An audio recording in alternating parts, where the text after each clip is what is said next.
Good morning.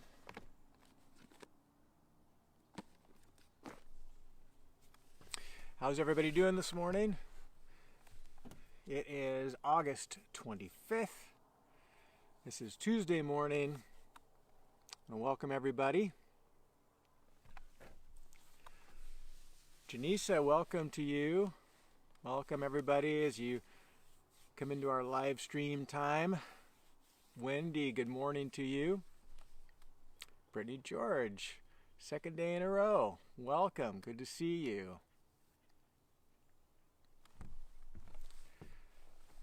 Hey there, Kyle Myers, all the way from India. Kyle and Katya, good to see you. I saw Katya's name yesterday, but it was in the middle of our devotional times. I didn't acknowledge. But always good to see you guys. Carmen, there's my mom. Sally Crocker, good morning to you all. Brittany, I'm winning. Yes, I like it. Barbara Richardson, Barbara Del Rio, blessings to you. So good to see everybody's names. So good to be here this morning. Today I just went a little bit different direction with my time this morning. I wasn't in the Psalms this morning. I was been reading in Jeremiah. Mike Stromberg, welcome. Mike and Joe, good to see you.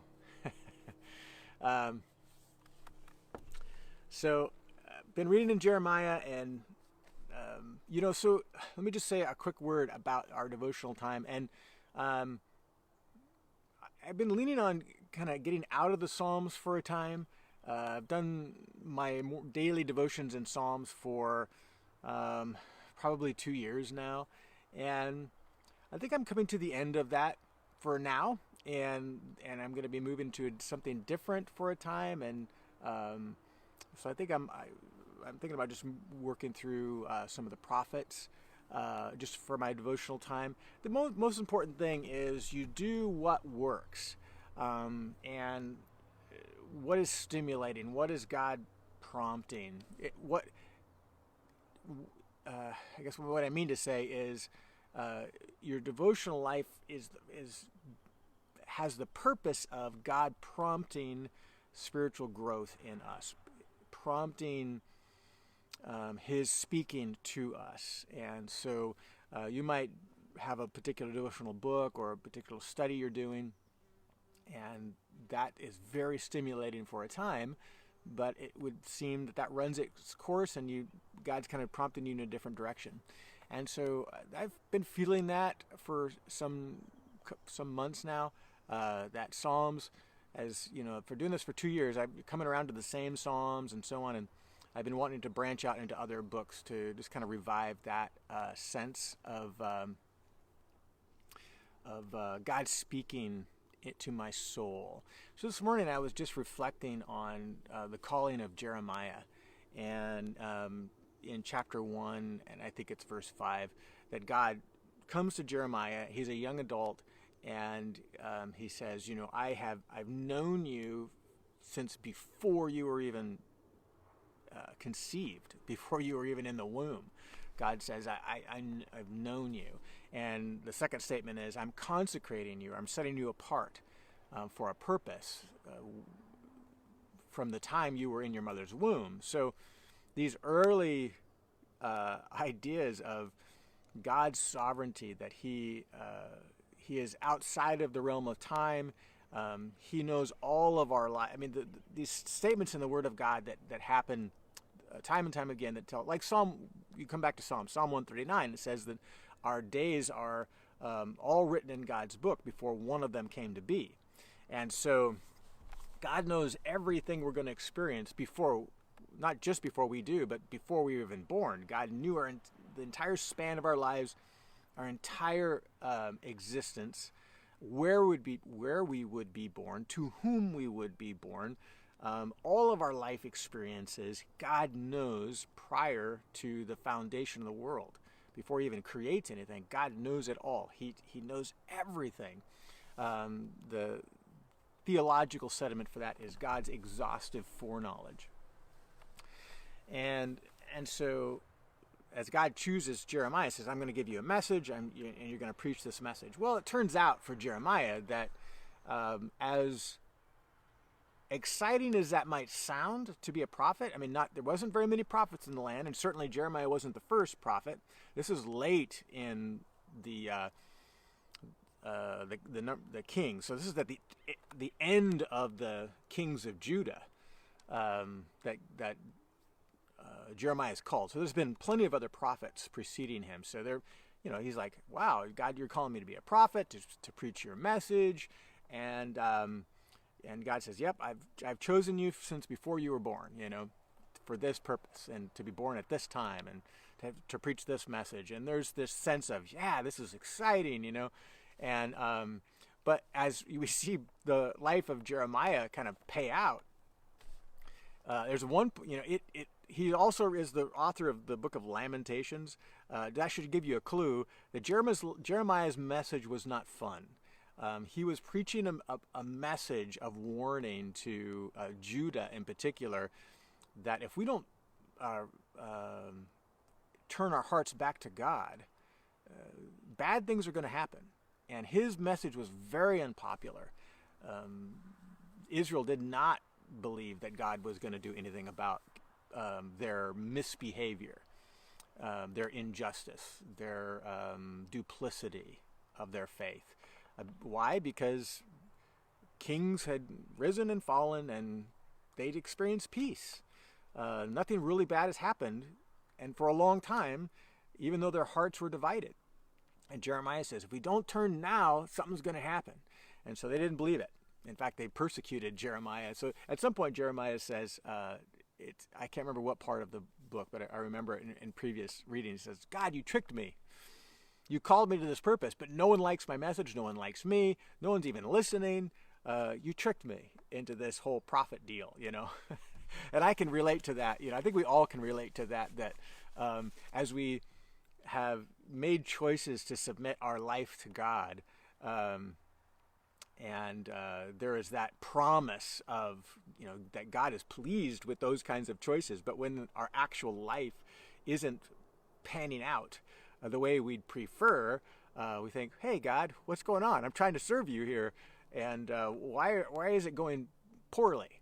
And so the reason the kind of the main message I want to talk about this morning, and just briefly, is that God sees, God knows, he puts us in a position. And right now, however difficult times are,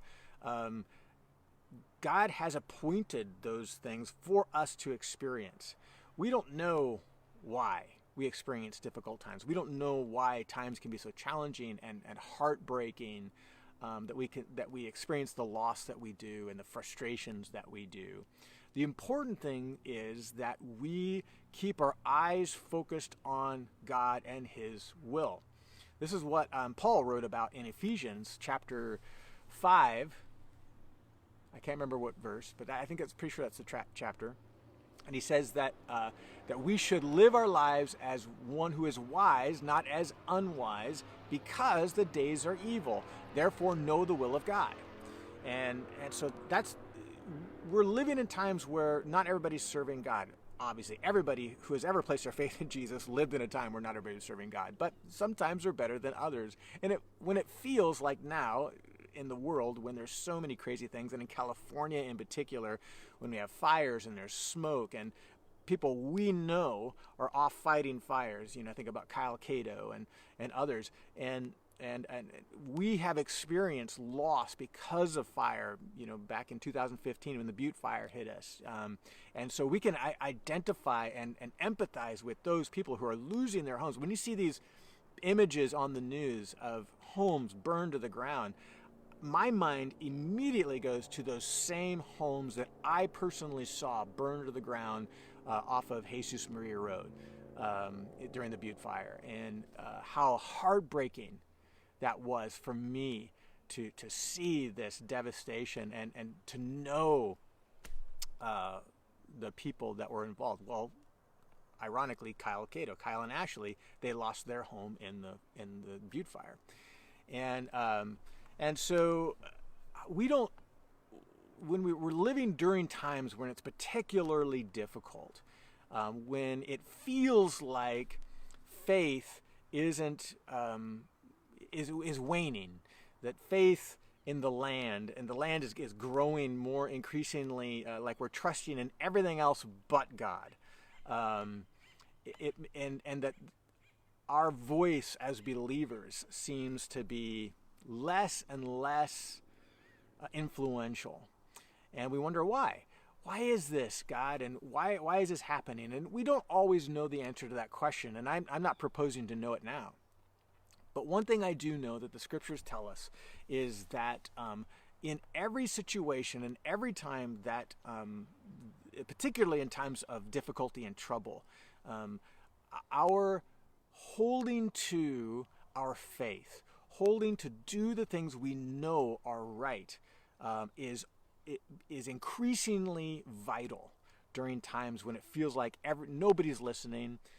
In fact, people are thinking ill of Christians and their message, which is so bigoted and biased and archaic and whatever. However people marginalize Christianity right now. The Bible tells us time and time again that it's in those times it is all the more vital for us to be holding on to our faith and doing the things day in, day out, that we know to be pleasing to God.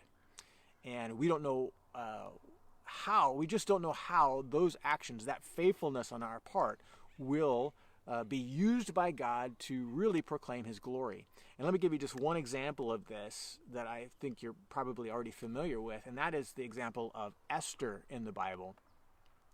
This is during a time of captivity for Israel, not a good time for Israel, and it's about to get worse. Even though they're in captivity in Babylon, there is a particular man named Haman who hates the Jews. He comes up with this plot to destroy them as a nation while they're in captivity. Well, this plot comes to Mordecai, he comes to Esther, who is a Jew who's been raised up to become queen in that time. And he says this to her: you're in a position to talk to the king and tell him about this plot against Israel. And she protests and says, anybody who comes to the king without him first summoning them is subject to death. I mean, that was the rule of the land, and apparently it had happened before because it was a real thing. And so this is what Mordecai said to Esther. Well, don't think that, you're a Jew. Don't think you're going to escape the extermination or the genocide of Jews at the hand of this plot just because you're in the king's palace. And God's going to raise someone up. If it's not you, He's going to raise someone else up to do this, because it's His voice, it's His will that we be saved. We are God's people. That was how Mordecai felt about this. And he said, this is the point I want to make about Esther. He says, maybe it's for this whole reason you're in this position in the first place. This is why you are queen. And the book of Esther tells us that Esther gets put in this position as a captive of Israel simply because she is beautiful.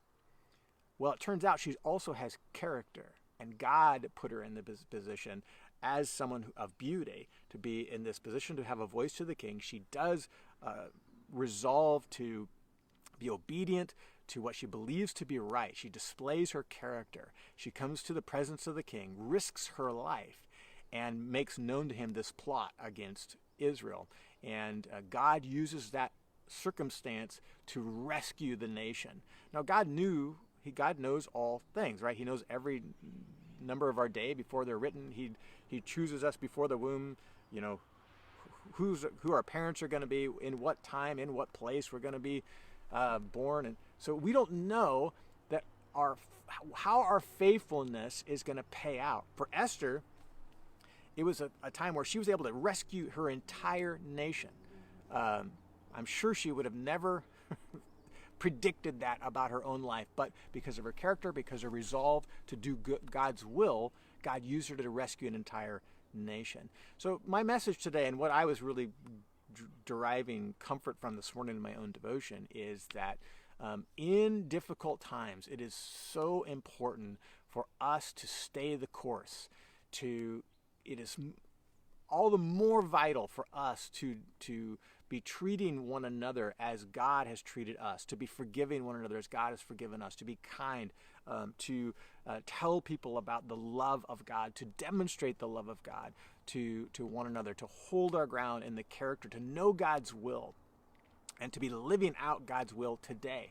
Because who knows how God is going to use our life? Who knows that maybe God has appointed us to live during this time for the very specific reason of preaching the gospel to someone who's going to hear it through you. God has put you in a position to talk to your neighbor, to your coworker, to a family member who has yet to place their faith in Jesus Christ. God is working out all of these details in his sovereignty. Who knows why you're in the position that you're in right now?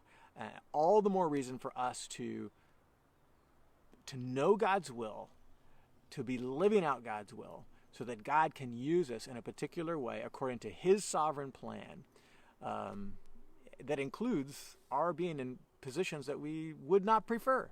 But maybe it's for this reason that God has put us there, so that we could be a voice, that we could display the love of God, that we could be a light, that we could be a voice of truth in the spheres that God has put us in. So that's my prayer for you today, to understand that more deeply, to be encouraged to live out your faith today, even when you feel like no one's listening. No one's listening to faith. No one cares. Everybody, in fact, they're against me. That doesn't matter to God. God could be using you for such a time as this. He has called you, he's appointed you, and he's given you a message of truth. Hold your ground. Hold fast to faith. Do not grow weary in doing good, because in due time you will reap a harvest of righteousness. So be blessed today, and live out your life for the Lord. It does not go unseen, and it is not in vain. We'll see you tomorrow. God bless you.